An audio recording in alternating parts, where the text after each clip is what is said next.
Ever wish you could, like, talk to computers in their own language?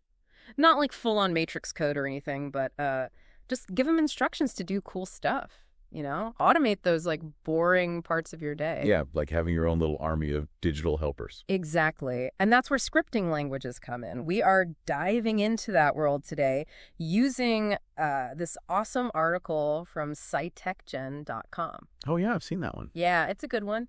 It's aimed at people who are curious about tech but don't necessarily, want to be a programmer. That's our alley, right? Yeah, for sure. It's a great primer, even if you aren't planning on, becoming a programmer overnight. Definitely, yeah. Understanding what scripting languages are and what they can do is becoming, more and more relevant. I don't know what you do, but... Totally, yeah.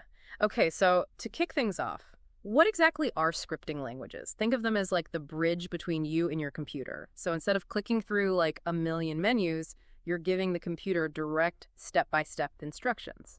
And the beauty is these instructions are written in a way that's surprisingly human-readable, especially compared to some of the more, shall we say, intense programming languages out there. Yeah, for sure. It's like the difference between trying to decipher ancient hieroglyphics and reading a well-written instruction manual. Exactly. And just like a good manual, scripting languages use, specific commands and syntax. Yeah.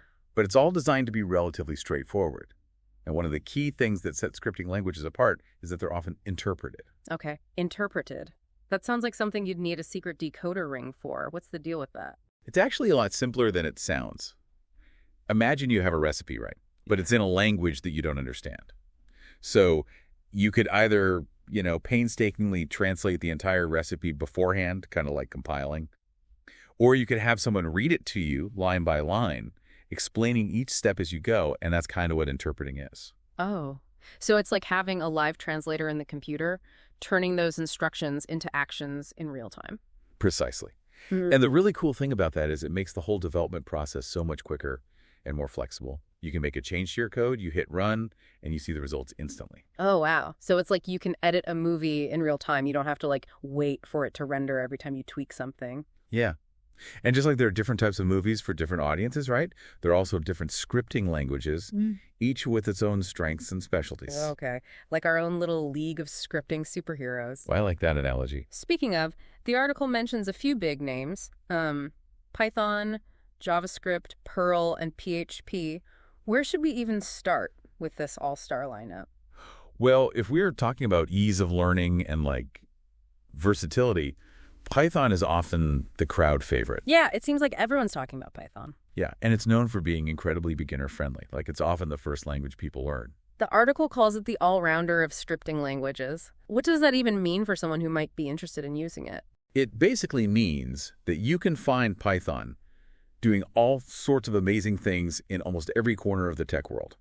Whether you are interested in web development, data analysis, AI, Python can handle it all. Wow. It's almost like the Swiss Army knife of scripting languages. Okay, so if you're not really sure what you want to build yet or whatever you want to do yet, Python's like a good place to start. Absolutely. Yeah. It gives you this fantastic foundation, and the skills you learn are, transferable across a wide range of applications. Okay, so we've got the versatile Python. What about JavaScript? That one seems to be everywhere, especially when I'm trying to browse a website and a million pop-ups attack. Well, JavaScript is kind of the engine behind a lot of the interactivity that you see on websites. Okay. So while it can be used for things like those pop-ups, it's also responsible for things like animations, dynamic updates, those sorts of things. All the stuff that makes websites feel more responsive and engaging. So basically, JavaScript is what makes websites, like, come alive. Exactly. It's the magician behind the curtain, adding that extra layer of dynamism and functionality. I'm starting to understand why they call these languages scripting languages.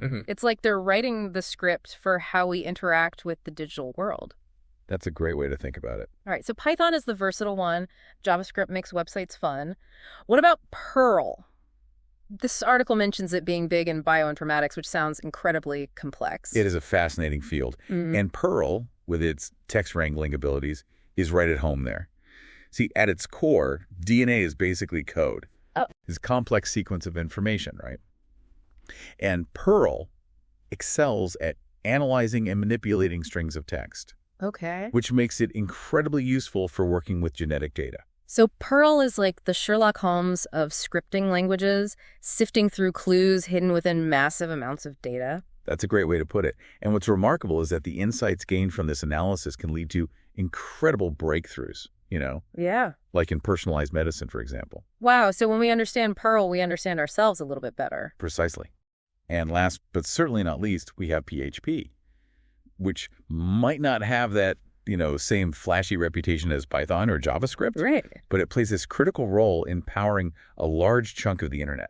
The article mentioned it being behind giants like Facebook and WordPress. How does that even work? So PHP is a workhorse when it comes to server-side scripting, Okay. meaning it's doing a lot of behind-the-scenes work. So we're talking about things like processing data from forms, interacting with databases, dynamically generating web content, that sort of thing. So it's like the stage manager of the internet, making sure everything runs smoothly behind the scenes. That's a great analogy. Yeah. While you might not see PHP directly, like you see JavaScript effects on a website, it's the unsung hero that makes a lot of what we do online possible. It sounds like each of these languages has a unique personality and skill set. They do, and that's Yeah. why it's important to understand what makes them different from, like traditional programming languages. Okay, yeah, this is where it gets really interesting, at least for me. Okay. What sets these scripting languages apart?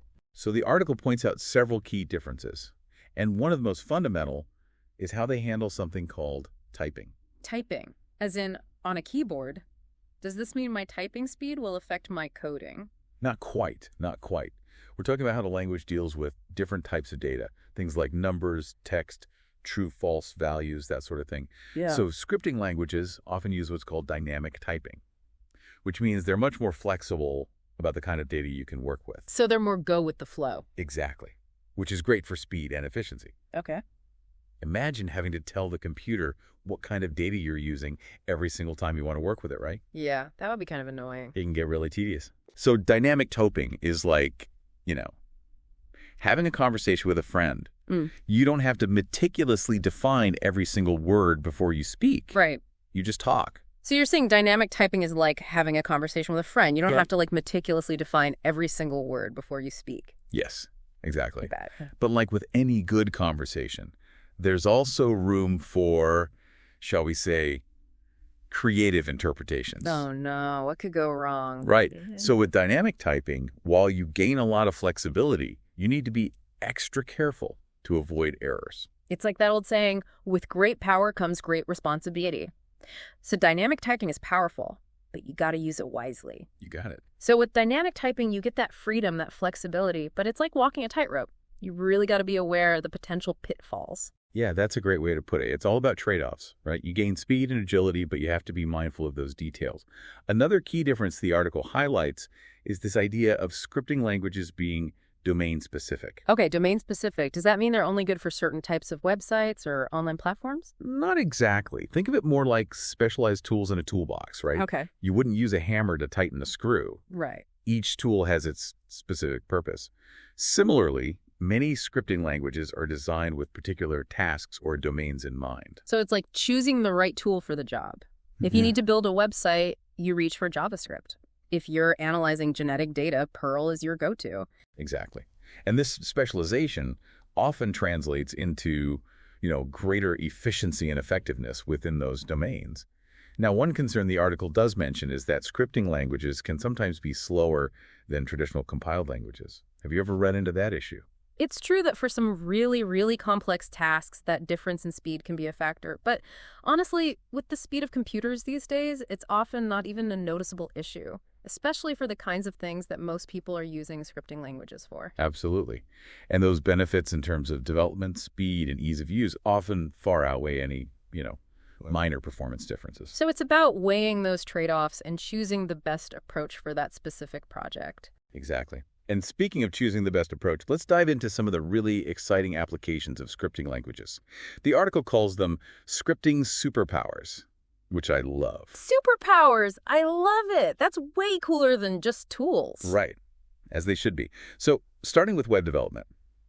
As we touched upon earlier, JavaScript is a cornerstone here. It's what makes websites Interactive, dynamic, engaging, all that good stuff. We're talking about those slick animations that you see, those forms that you fill out, even those real-time updates that keep you glued to your screen. All of that and more. JavaScript is like the lifeblood of front-end web development. Front end, meaning what the user actually sees and interacts with. Exactly.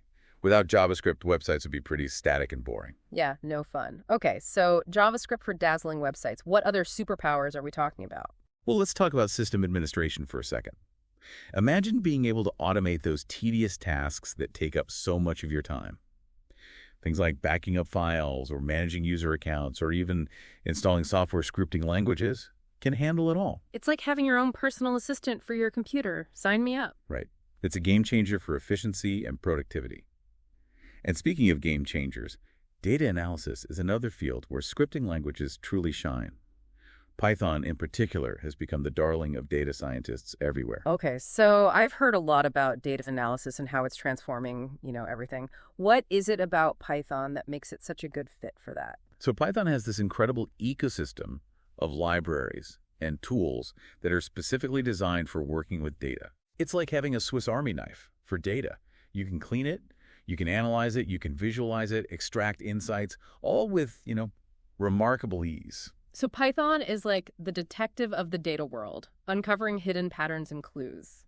I love that analogy. And what's even more exciting is that these insights gained from data analysis, they're driving innovation in nearly every field imaginable. From personalized medicine to self-driving cars, it's like data is the new gold rush, and scripting languages are the pickaxes and shovels. Exactly. They're the tools that allow us to make sense of this vast amount of information and actually turn it into something meaningful. And let's not forget about prototyping, which the article mentions as a key strength of scripting languages. Absolutely. Remember how we talked about that quick feedback loop with interpreted languages? Well, that makes them ideal for testing out ideas and building prototypes quickly. So it's like sketching out an idea on paper before you commit to painting the whole masterpiece. Precisely. It allows you to experiment, iterate, and refine your ideas without getting bogged down in all the complexities of, traditional software development. It's like they lower the barrier to entry for anyone who has an idea that they want to make a reality. Absolutely. That's what I find so inspiring about all this. It's not just about understanding the technical details, It's about the possibilities that these languages can unlock. I couldn't agree more. And the great thing is you don't need to be a tech wizard to get started. The article really emphasizes how beginner-friendly these languages can be. Right. Simpler syntax, faster results, that task-focused approach. You can start seeing results almost immediately. Yeah, it's like the learning curve isn't the steep mountain anymore. It's more like a gentle hill you can kind of climb at your own pace. Exactly. And there are so many amazing resources available online, and many of them free. The article specifically mentions Coursera and Khan Academy as great starting points. Yeah, those are fantastic. I've used them both. They offer those structured courses, but then they also have those interactive exercises and supportive communities to help you along the way. Yeah, it's great. Learning a scripting language, it's like adding a valuable tool to your toolkit, It empowers you to do more with technology, automate those mundane tasks, bring your creative ideas to life. It's like learning the secret handshake that grants you access to this whole new world of possibilities. I love that analogy. So for anyone listening who's feeling that spark of curiosity, that urge to explore, what would you say is the first step? What's one small action they can take today to kind of dip their toes into this world? I would say identify a task in your life, even something small that you wish you could automate. Okay.